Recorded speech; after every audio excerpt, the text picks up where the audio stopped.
really youngest. does. Yeah, she's the youngest, and she looks after us, don't she? But she'll say, what should we do now? Should we go so-and-so? And we'll both say, we don't mind. What do you think? Don't we? Yeah. So we always let you make the decision, and we're happy with it. Yeah. So as long as And it we're together- works. It works, doesn't it? And I think with COVID, it's really brought us stronger together. You sort of realise who you're a bit closer to and who you're more okay with, like, almost like they drift away friendship-wise. So you know, like, who your proper friends are, I guess, over COVID. I think we've gone through a lot of things over the years. We've known each other a long, long time, working together. We've had ups and downs in our own personal life, but we've always been there for each other. And we know, as soon as someone's upset, which isn't often, we just know, literally, just know, and we just say, right, what is it? And we just speak to each other, and we know whatever we say to each other doesn't go anywhere else. No. I think just being able to, like, walk up to them, go up to the house whenever and sort of sit down and have a chat, like, just being able to, like, just not being formal, meeting them, just being quite relaxed whenever you want to, Do you know what? They're not friends, they're family. You can actually be closer to friends than you are family, can't you? And we are family. We are family.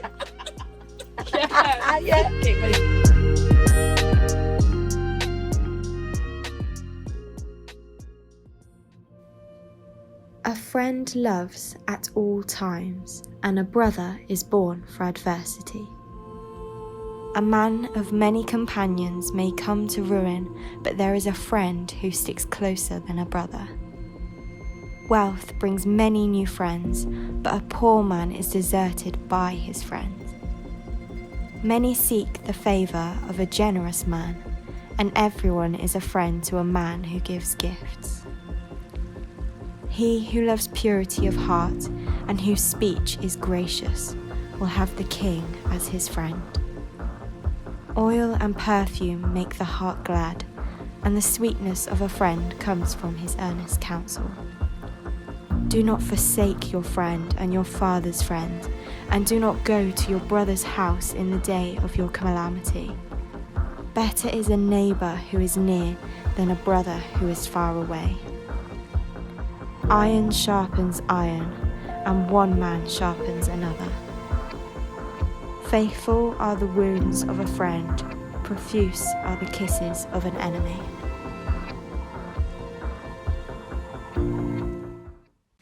Well, hi everybody and welcome. Good to see you. We're looking at this theme of friendship. I want to look at it to begin with from a negative point of view to help us differentiate friendship from companionship. That's one of the verses that we have in the book of Proverbs that speaks of friendship in many ways. It opens up different facets of friendship, and it's a very helpful study of the subject. That verse, a man of many companions may come to ruin, but there is a friend who sticks closer than a brother. It seems to be distinguishing companionship and friendship. I think intuitively we know there's a difference. We know that there's a kind of relationship called friendship that goes further than companionship. But I reckon that probably in our 21st century age, we are less equipped to understand the difference than other cultures and previous times. I think friendship as a category gets a little bit confused and misunderstood in our time.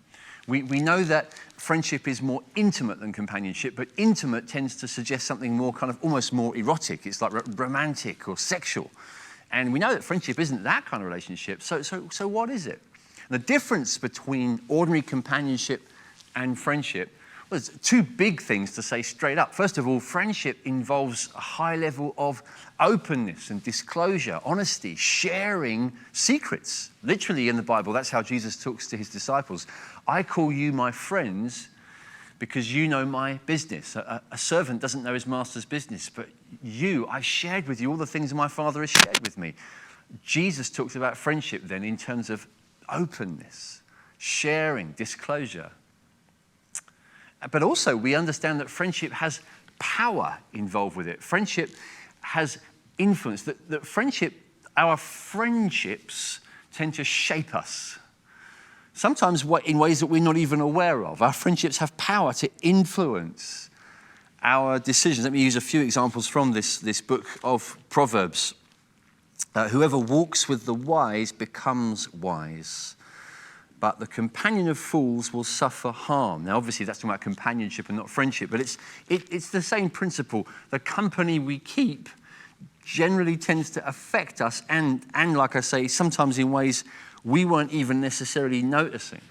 You go back in the book of Proverbs to further back to the very beginning, chapter 1 and verse 15, where Solomon says this, "My son, do not walk in the way with them. Hold back your foot from their paths." This is describing the kind of friends that the king doesn't want his son to keep. Hold back your foot from their paths. Don't go with them. There's a kind of drifting and an influence that comes with friendship, whether we choose it, accept it, or even anticipate it or not. It tends to happen. The people that we do life with tend to rub off on us. Their ways, their assumptions and ideas, their preferences even, their tastes sometimes, they tend to cross the boundaries between different people. By a kind of process of mysterious osmosis, we just pick things up from the people we do life with. And the friends we keep, therefore, are a big deal. It's a big decision. Friendship in the Bible is like electricity. It's a powerful force. And electricity is something that can be put to just fantastic positive use, but it can also be extremely dangerous. And we see the negative version of that varying from the mild kind of peer pressures that children and then teenagers can be exposed to, dragging them into situations they would never have chosen initially, or groups of friends that become kind of self-absorbed or almost resistance movements, like kind of us against the world, friendship groups that cause people to get more entrenched in a kind of resentful or rebellious attitude towards their other relationships or other groups. Kind of cultic behavior can creep in reality because of, we're friends, we're close, we get it, they don't get it, it's us against the world. And then perhaps even more monstrously, people can be brought to the point of doing things that they would have considered unspeakable. Some of the worst crimes in history, war crimes, that no one who did them would initially have been expected to do. That's one of the most worrying and striking features of the history of crime and so on. So very often the hinge was a friendship. I did it because, I was in that group of friends. I just got drawn into it. I was shaped by these friendships. So the Bible, in the book of Proverbs especially, faces that reality and warns us. God wisely counsels us to think intentionally about friendship. Yes, it's possible to drift into good friendships. It's also, it would seem, just as possible to drift into bad ones. And so to simply drift into friendships is not wise. To be intentional about friendships. Which friendships will you nurture and invest in and cultivate deliberately? And which ones will you not? Which ones will you perhaps even avoid for the right kinds of reasons? Jesus, we're told in Luke's Gospel, spent the night praying before he chose his 12 closest friends, his disciples. He wasn't drifting into it. He didn't have them forced upon him. He didn't simply take what he was given. He chose deliberately in a place of prayer, which suggests a kind of high level of discernment on the subject. And friends, frankly, many of us, we pay way more attention to what kind of phone we have or what kind of shoes we wear than what kind of people we are really doing life with. And that is a perverse mistake. Surely this is a more important issue than any of those mild kind of byproducts of life. We need to intentionally seek out friendships that are good, that are going to be healthy, that we won't regret, that will be fruitful, that will bring good things into life and other people's lives as well. So have you ever burned a bridge? You ever chosen a friendship or unchosen a friendship? I don't just mean unfollowed on social media. I mean deliberately, in real terms, chosen relationships, pursued them or unpursued them for these kinds of reasons. That's the kind of thing that helps us to stop and reflect. Do we even know what friendship is? But let me talk. I want to give some time to how we actually do cultivate real friendships, because I guess most of what I've been saying so far, it assumes the value, the importance of friendships, the power of them, positively or negatively. But if we are to pursue positive friendships, how do we do that? Are there any particular steps? And I think that, again, the Bible's got wisdom on this that we really need. One thing to say that's very obvious is that the negative point. You don't pursue friendships. Well, you don't pursue them in the same way that you pursue a romantic relationship, for example. And you certainly don't pursue friendships by obsessing or by stalking. If you're trying to build a friendship with someone, I don't advise that you approach that person and sort of suggest, after describing how you've been, watching them very closely from a distance for a while and just, spending time pursuing them. I'd really like to. I think you and I could be very good friends, and I'd like to get time with you. And obviously, kind of exaggerating, but I've seen this happen in milder forms, and it definitely doesn't work. It's counterproductive. You won't build great friendships. You won't get friends by stalking. You might get a knock on the door from the authorities. You won't get real friendships by, in that kind of ultra obsessive way, pursuing people as though they were the goal, as though they were the quarry. A friend in themselves, it's probably something that we all know by experience, but let's spell it out. Romantic relationships look like if you could draw it as a diagram, it would be two faces towards each other. Face-to-face relationship. The focus on each side is the other person. The preoccupation is the other person. Someone who is in love and pursuing someone in love is focused upon that person and almost nothing else. A friend, it isn't quite like that. A friend, it's more shoulder to shoulder. You actually find each other sometimes by accident. A real friendship can start up, in fact, normally does start up accidentally, in the sense that you are sharing a focus upon something else, and that's the way that you find one another. Maybe it's a cause that you share. Maybe it's just a passion or a hobby, an interest. Maybe it's literally a job. Maybe it's a professional relationship which because you focus on what you're doing with your life with passion. It's not just your 9-to-5 punch in, punch out, I've got to earn my money so I do this. But you love what you're doing, and so does this other person. And in reality, what grows in the soil of your shared mission is a real friendship. That's pretty typical, actually. That may be everyone's experience who's hearing this message, that we know in reality our friendships have been born out of focusing on something else together. But it's worth bearing that in mind, because it will protect us from pursuing friendships in the wrong way and constantly feeling like we're chasing our shadow. We can't quite catch up with this goal, because in reality it's not meant to be the goal, not in the way we think it is. And in fact, the best way to build friendships is not to demand them.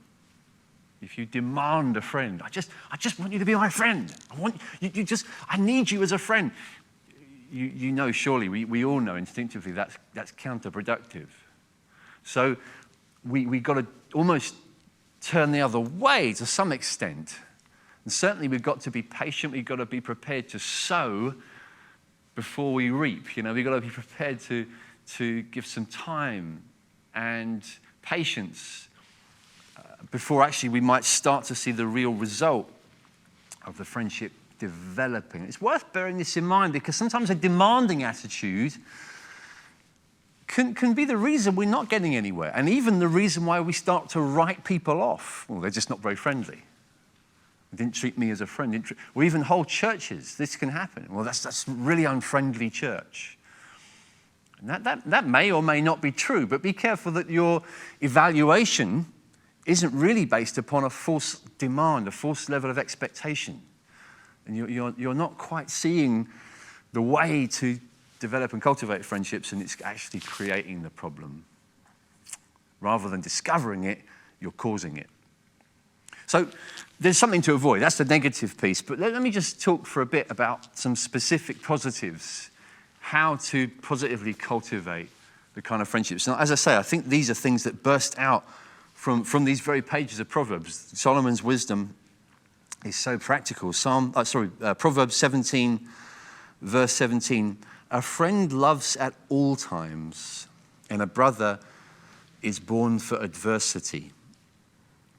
The theme really of this verse, the quality that's being extolled, lifted up, is loyalty, faithfulness, constancy. And that's not the only place in Proverbs or certainly in the Bible where we see this specifically, this powerful quality of true friendship that makes friendship what it is. This specific quality of loyalty, faithfulness. I suppose that this marks it out from mere friendliness. Friendliness isn't a bad thing.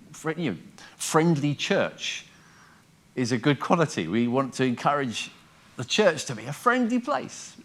But you can get the friendly atmosphere simply by quick behaviors, deliberately cultivating a friendly atmosphere.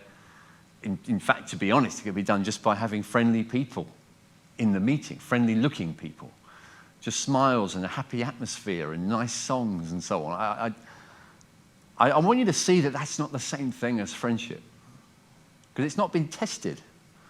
That's the key point. Friendship is shown as it's tested. It's demonstrated at the point of examination, being pressured. And what's shown is loyalty, this key quality. We all know to some extent what it's like to feel let down by somebody who we expected more from. Perhaps even somewhat betrayed. Sometimes we discover to our cost and to our pain that someone has spoken against us or acted against us while we trusted them, while we thought they were a friend. Think of it the more positive way. What about those times when you discover that someone has done something for you without them telling you? Someone has performed an act of loyalty and faithfulness towards you that you didn't even know about. I've had that experience once or twice in my life, and it's an overwhelming joy to find out, wow, I didn't even know that he did that for me. And I found out later. This was such a friend. It was such loyalty being displayed there. And someone who's being loyal will do what he also says in chapter 17, verse 9. Whoever covers an offense seeks love, but he who repeats a matter separates close friends. There's such a thing as choosing to cover an offense. A true friend will occasionally have the opportunity to bear a grudge, the opportunity to show their hurt in a way that's intended to project guilt on the other, but chooses instead to cover the offense. I can cover that. It will hurt me. I quite enjoy the opportunity of bearing a grudge. I'd probably get some degree of pleasure from it. But I choose instead to go through the painful route of just covering the offense. I'll forgive, I'll forget. It's the sort of thing I don't even need to bring up because I do value this friendship so much. True friends will do that out of their faithfulness and loyalty. But let me look secondly at this other quality that comes through in Proverbs quite often, and it's Proverbs 25, verse 17. Let your foot be seldom in your neighbor's house, lest he have his fill of you and hate you. It's very strong language, but the idea is sensitivity, tact, emotional intelligence. It kind of comes out in a few other places around here in Proverbs. In verse 20, whoever sings songs to a heavy heart is like one who takes off a garment on a cold day, and like vinegar on soda. No idea what vinegar on soda is about, but I think it's negative. Takes off a garment on a cold day, singing songs to a heavy heart. Basically, tactlessness. Friendship does have a lot to do with giving space, sympathizing, understanding one another, even emotionally, showing sensitivity to one another. And true friends need to learn this skill if they don't already have it. Some people are high on loyalty and high on the third quality that we'll come to in a minute, but they're low on two. This second one, sensitivity, sympathy. And it's vital that we learn this, because we can think we're actually being true friends when we actually, I'll use another example, 27 verse 14. Whoever blesses his neighbor with a loud voice rising early in the morning will be counted as a cursing. My way with somebody who's going through a difficult time, somebody who's got a heavy heart, as Solomon says in verse 20, at least a temptation that I face is to try and fix their heavy heart. I want their heavy heart to be dealt. I want it to be over, because I like my friend to be friendly. I like my friend to be positive. I like my friends to be able to serve me and support me and help me. And that's what motivates some of our instinct to sort of be glib and insensitive to seasons and pains that friends can go through.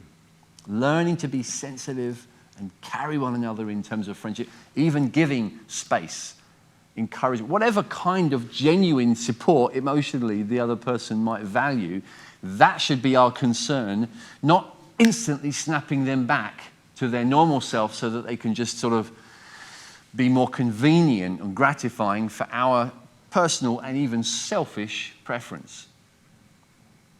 I see this in myself with individuals who I've had to go back and say, I'm sorry that I didn't see the pain you were going through. I didn't reflect on that. I just tried to correct you, to sort you out. There's a place for correction. We'll talk about that. But we need to be wise about the moment. And Solomon's trying to get our attention and say, think about the way that you do it. Think about the moment. Think about the kind of way he describes it is kind of comedy, waking them up in the morning with songs, speaking with a loud voice, just brashness and insensitivity.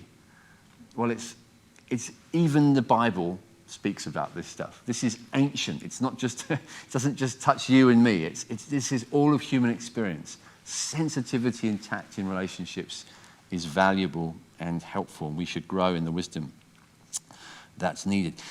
Let's look at the third feature before we finish in Proverbs 27, verse 6, perhaps one of the more famous verses of Solomon on friendship. Faithful are the wounds of a friend. Profuse are the kisses of an enemy. The difference between mere flattery or politeness, niceness, and friendship will sometimes be the ability, willingness, preparedness to wound. And so let's call this third one candor or honesty. Real friendship is built on a degree of genuine candor towards one another. This is uncomfortable for us because it can feel like disapproval. And in fact, in reality, sometimes it is disapproval. And that's where we make our massive 21st century mistake. We imagine that friendship is the same thing as approval. And so if somebody reserves their approval on something we're doing or saying, if a friend of ours even has the temerity to just check us on something, ask us and question us, or even try to correct or rebuke us, well, we're staggered that they would be so outrageous. Who do you think you are? How could you? I thought you were my friend. I thought you were my friend. How could you say that to me? Who do you think you are? I thought we were friends. And what we're doing there is we're making a false identifying of friendship with approval, with constant, indiscriminate approval of everything we do or say.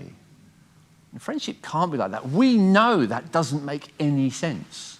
It simply can't work.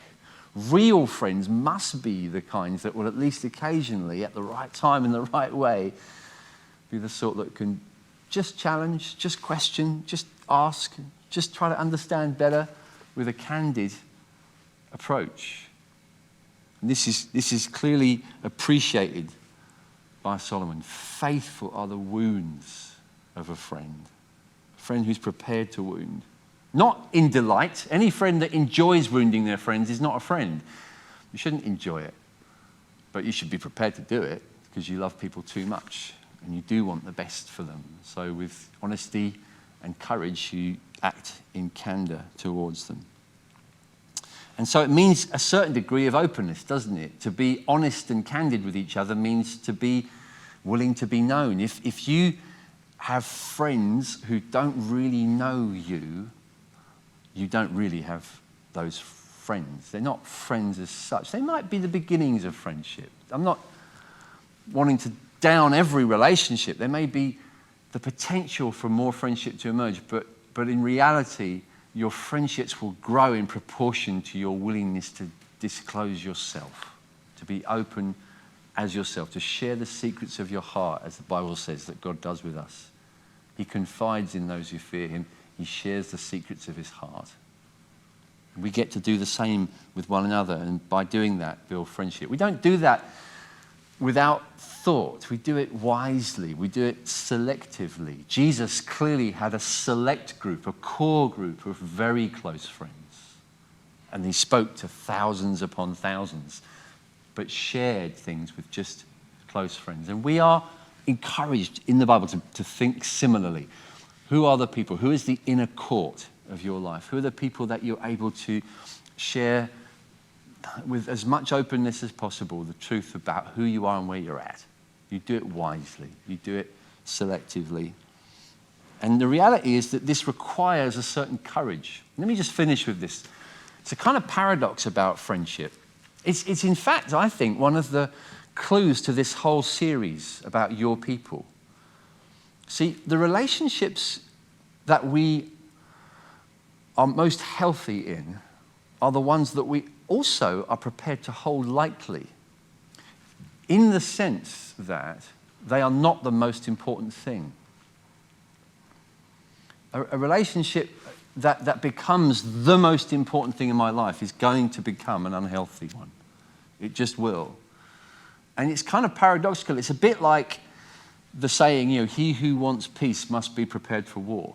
If a world leader, of a nation wants their nation to live in peace, well, the suggestion throughout history has been that you need to be prepared for war then. You must prepare for war in order to have peace. You get peace through being prepared, being ready to fight, and sometimes literally by fighting. That's the idea. And it's kind of similarly paradoxical here. To think about our friendships like that, it doesn't necessarily come naturally, but we must learn to do it.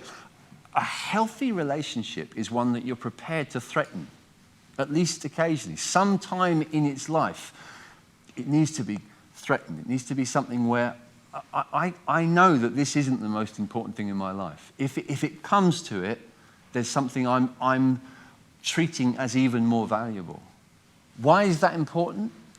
Well, partly, and perhaps mainly, because it gives us the freedom and the vantage point to actually look at it objectively, to look at our friendship and even our friend without, in fact, being enslaved to them.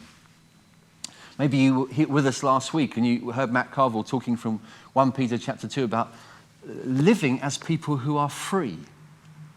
Living as people who are free. That's the instruction of the Bible. To people who belong to Jesus Christ, we've been set free from the powers of this passing age that want to control us through Jesus, who died on the cross and rose from the dead. We are brought into liberty and freedom, not though so that we can just live without any sense of involvement with other people in a kind of cocoon of our own personal gratification, because that's not freedom anyway. That doesn't make anyone feel really free, just to be constantly amused, pleasured and entertained. You won't feel genuinely free for very long.